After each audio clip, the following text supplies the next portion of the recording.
بسم اللہ الرحمن الرحیم ارأیت الذی یکذب بالدین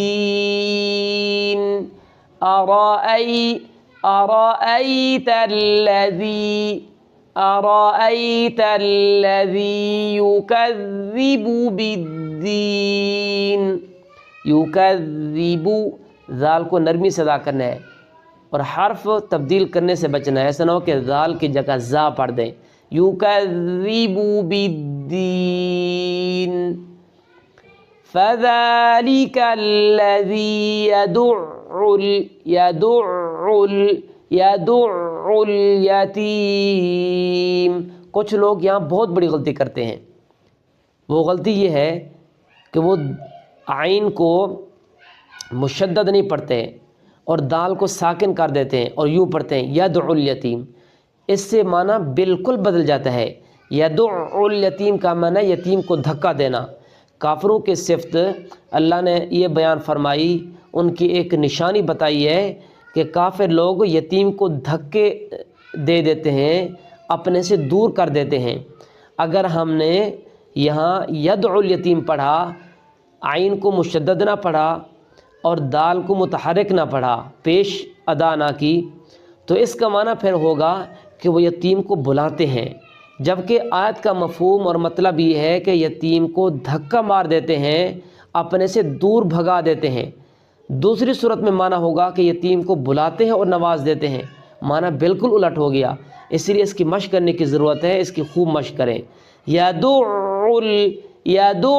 الیتیم فذلک الذی یدع الیتیم فذلک الذی ذال ادا کرنا، ذال. فذلک الذی یدع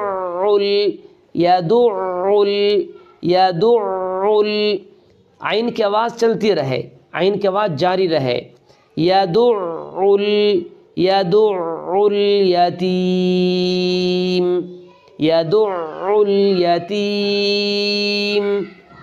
ابھی ان آیات کریمہ کا ترجمہ دیکھیں تو یہ بنے گا، کیا تم نے اسے دیکھا جو جزا و سزا کو جھٹلاتا ہے؟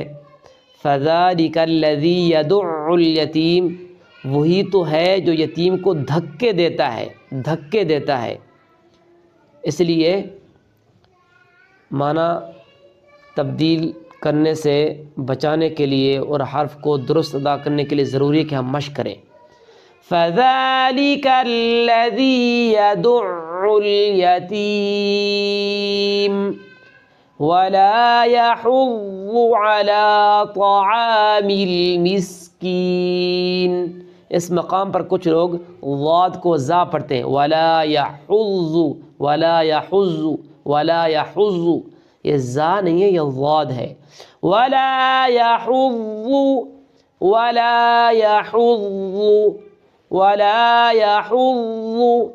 اب سوال یہ ہے کہ ضاد کیسے ادا ہوگا؟ ضاد ادا کرنے کا طریقہ یہ ہے کہ زبان کی کروٹ بائیں طرف 5 داڑھوں کو لگائے، 5 داڑھوں کو لگے تو یہ حرف ادا ہوگا.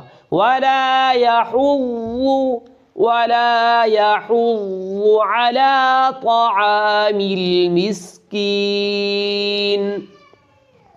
فویل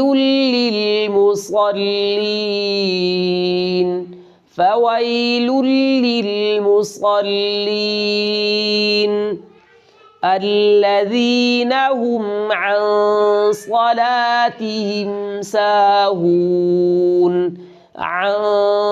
یہاں بھی نون ساکن پر اخفا کریں گے. عن صلاتهم ساہون الذین هم عن صلاتهم ساہون الذین هم یراؤون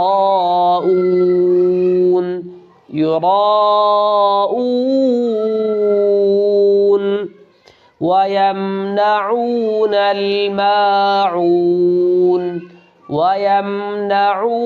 الْمَاعُونَ